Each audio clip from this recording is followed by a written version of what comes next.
Hola, bienvenidos al Seminario de Bioquímica de CBCC5. Mi nombre es Micaela Rodríguez y los integrantes del grupo son Belén Ayala, Joaquín Domínguez, María Eugenia Mendimburu y Julieta Beira. El artículo a tratar es: obesidad en ratones C5, 7BL, 6J se caracteriza por hipoxia de tejido adiposo e infiltración citotóxico de células T. Este artículo se realizó en la Universidad de Columbia, en la ciudad de Nueva York. Para comenzar vamos a empezar a contarles un poco sobre la enfermedad. La obesidad y el sobrepeso se definen como una acumulación normal o excesiva de grasa que puede ser perjudicial para la salud. Una manera simple de medir la obesidad es el índice de masa corporal, el cual se calcula como el peso de una persona en kilogramos dividido por el cuadrado de la talla en metros. Si nos encontramos con una persona que tiene un índice de masa corporal igual o mayor a 30, esa persona es considerada como obesa. Y si encontramos una persona que tenga un índice de masa corporal igual o mayor a 25, es considerada con sobrepeso. La obesidad y el sobrepeso son considerados factores de riesgo para numerosas enfermedades crónicas, tales como pueden ser la diabetes, enfermedades cardiovasculares y el cáncer. Otro término importante a definir es la hipoxia. La hipoxia es la disminución del oxígeno disponible para las células del organismo. Cuando pasa esto, se producen alteraciones en su funcionamiento normal porque no pueden obtener la energía necesaria de los alimentos mediante las acciones oxidativas correspondientes. Esto lo que hace es limitar la producción de energía.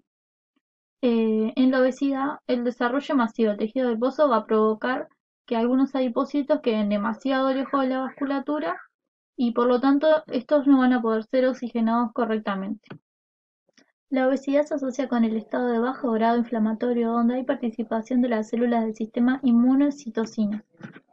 Con la aparición de la obesidad se pueden presentar alteraciones en la respuesta inmunitaria, ya que se genera un proceso inflamatorio que suele ser crónico y de bajo grado de intensidad, el cual también está presente en otras enfermedades degenerativas asociadas, tales como pueden ser la diabetes tipo 2 y enfermedades cardíacas. Esta condición crónica de inflamación se ha, se ha relacionado también con la generación de la resistencia a la insulina. La leptina es el producto del gen de la obesidad. Es responsable de mantener el equilibrio energético de los animales, ya que genera una sensación de saciedad sobre el hipotálamo en el sistema nervioso central. Es una hormona producida en su mayoría por los adipocitos. Tiene la función del control del peso corporal a través de la regulación del apetito y la termogénesis, que es el proceso por el cual quemamos grasa. Su ausencia va a causar hambre constante y en abundancia va a tener efectos proinflamatorios. Luego tenemos la adiponectina, que es una adipocitocina secretada por el adipocito que regula el metabolismo energético del organismo, ya que estimula la oxidación de los ácidos grasos, reduce los triglicéridos plasmáticos y mejora el metabolismo de la glucosa mediante un aumento de la sensibilidad a la insulina, y va a tener una función antidiabético y antiinflamatoria. La resistina es una hormona peptídica producida por el adipocito blanco. Parece ser que la resistina puede tener relación con la aparición de la resistencia a la insulina en el caso de los obesos con diabetes tipo 2. Al parecer, la resistina es capaz de impedir que se absorba la glucosa en los tejidos insulinos dependientes porque actúa sobre los transportadores encargados de captar la glucosa en el plasma. Esto es un factor de riesgo ya que es causante de los niveles altos de colesterol, enfermedades cardiovasculares y aterosclerosis.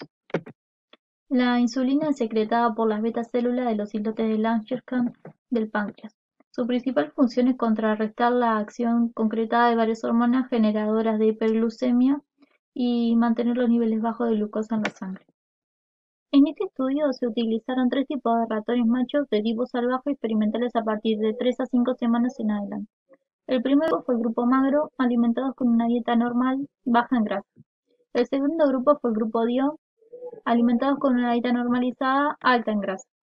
Y el tercer grupo fue el grupo OB, que estos fueron ratones homocigotos con una mutación del gen OB, extrayendo la leptina y fueron alimentados con la misma dieta que los del grupo magro. Estos ratones fueron alojados en una jaula con un ciclo de luz-oscuridad, con acceso a la voluntad de comida y agua de sus respectivas dietas. hasta ser asesinados por asfixia con CO2 a la edad de 24 o 28 semanas aproximadamente. Bien, mi nombre es Belén Ayala y comenzaré explicando los resultados acerca de las composiciones corporales de los animales de experimentación utilizados. En primer lugar, mencionar que todos los pesos corporales iniciales de los ratones para las aproximadamente 4 semanas de edad fueron similares. Dicho esto, a las 28 semanas de edad se obtuvieron los siguientes resultados. Como podemos ver aquí en el gráfico donde se representa al peso, en esta columna vemos representados a los ratones del grupo DIO, en esta columna a los ratones del grupo OB-OB y en negro los ratones del grupo magro. Los ratones del grupo DIO, que eran los que estaban alimentados con una dieta alta en grasa, fueron obesos y obtuvieron un mayor peso en comparación con los del grupo magro. Con respecto a los ratones del grupo OB-OB, que eran los machos deficientes en leptina, fueron los que alcanzaron el mayor peso de todos los grupos, a pesar de que ellos mantenían una dieta baja en grasa.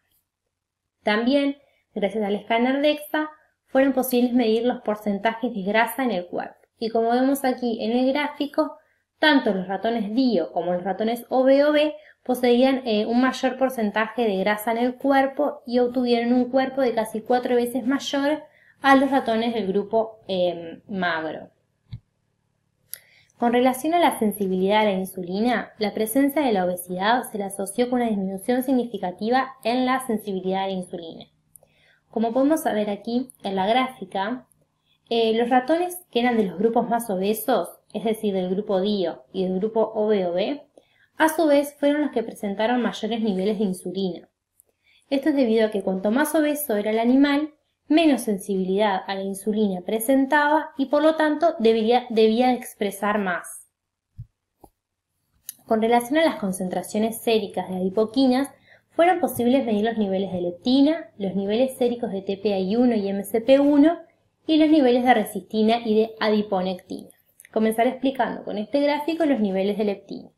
Como podemos ver aquí, claramente los ratones del grupo DIO fueron los que presentaron un mayor nivel de leptina en comparación con los del grupo magro. Y como era de esperar, los ratones del grupo OB-OB no presentaron ninguna leptina inmunoreactiva debido a que estaban mutados para este gen. Siguiendo con los niveles séricos de TPI1 y MCP1, mencionar brevemente que estos son indicadores de la inflamación que se relacionan también con el grado de obesidad que tiene el animal y con el grado de riesgo cardiovascular. Como podemos ver aquí en esta gráfica, los niveles de TPI1 y de MCP1 fueron mayores tanto para los grupos DIO como para los grupos OB-OB. Por último, los niveles de resistina y de adiponectina. Los niveles de resistina se relacionan positivamente con el grado de resistencia a la insulina. Y por el contrario, los de adiponectina se relacionan negativamente con el grado de resistencia a la insulina. Como vemos aquí, hay una marcada disminución para la adiponectina para los grupos DIO y OB-OB. Y en relación a la resistina, solamente los ratones del grupo OB-OB presentaron un mayor nivel de resistina. Por último, mencionar que no hay datos para el alfa-tumor necrosis y para la interleucina 6 debido a que los estudios dieron muy por debajo de los niveles y por lo tanto no hay datos para los mismos. Hola, mi nombre es Marigenia Mendiburu, del grupo 6, y voy a seguir explicando los resultados. En este caso vamos a ver la expresión de IF y de GLUT1 en el tejido adiposo. Para esto se hace un PCR, que es una técnica en tiempo real que me permite identificar ácidos nucleicos. Lo que hace es que se obtiene un fragmento de ADN o de ARN de la célula que estamos viendo, en nuestro caso van a ser células de tejido adiposo de los ratones, y con cebadores de isoforma IF y GLUT1 busca si tienen o no estas moléculas. Es importante saber que IF es un marcador de hipoxia y GLUT1 es el transportador de glucosa en macrófagos, mientras que GLUT4 es el transportador de glucosa en adipocitos.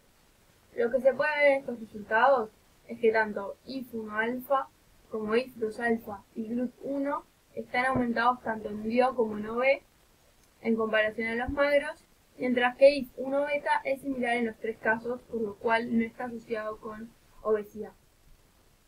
Por otro lado, se hizo un Western blot, que es para identificar proteínas. Lo que se hace es que se separa las proteínas por electroforesis según su peso molecular, y luego también con isoformas vamos a ver si estaban marcadas o no las proteínas que buscamos. Lo que vimos fue que IF1 alfa va a estar tanto en DIO, que se puede ver en los carriles 5 al 8, como en ratones OV, que van del carril 9 al 12. Mientras que GLUT1 solo va a estar aumentado en ratones OV, en comparación a DIO y a Magro, que va del carril 1 del 4. Por otro lado, se analizó la inflamación e hipoxia del tejido adiposo blanco, que esto se hizo a través de inmunoreactividad hipoxiprobe, que es una reacción inmunohistoquímica, donde a través de anticuerpos se marca las regiones hipóxicas. Esto es posible porque hipoxiprobe tiene un compuesto llamado timonidazole que tiene afinidad con las células hipóxicas. Por lo cual, en esta figura, vamos a ver si se tiñó o no.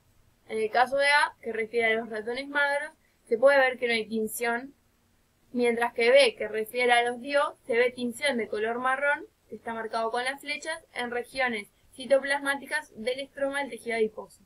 Mientras que en C, que refiere a los OV, fue donde se dio mayor intensidad y cantidad de esta tinción que refiere a las regiones hipóxicas. Buenas, soy Joaquín Domínguez y voy a hablar sobre la evaluación de la presión de oxígeno en el tejido adiposo in vivo. La presión de oxígeno se estimó por un sensor sensible a oxígeno fluorométrico llamado OxyElite. El sensor estima la presión de oxígeno en los diversos tejidos y ha sido utilizado por los oncólogos para evaluar el grado de hipoxia en los tejidos tumorales. El sensor es más sensible a presiones de oxígeno más bajas y, a diferencia de los electrodos polarográficos, no consume oxígeno, que puede llevar a una falsa lectura en el tejido. En cuanto a los resultados, en los ratones control delgados, el rango de la presión de oxígeno dio entre 35 y 40 mililitros de mercurio, como se muestra en la gráfica A. Y en cuanto a los ratones obesos inducidos por la dieta y los ratones obesos modificados genéticamente, dio un rango de 20 milímetros de mercurio aproximadamente, y se muestra en la gráfica B para ratones inducidos por la dieta, obesos, y en la gráfica C para los ratones obesos modificados genéticamente. Aunque se hizo todo lo posible para colocar las ondas en la grasa de los tres grupos en la misma posición, pudo haber unas variaciones posición-minuto en los diversos tejidos, lo que puede llevar a una variación de temperatura. Como ya se sabe, la temperatura influye en la presión de oxígeno, pero el software de la sonda compensa esa variación de temperatura para que no haya falsas lecturas. En cuanto a los riñones de los tres grupos, no hubo una diferencia de presión de oxígeno marcada por el sensor de oxígeno.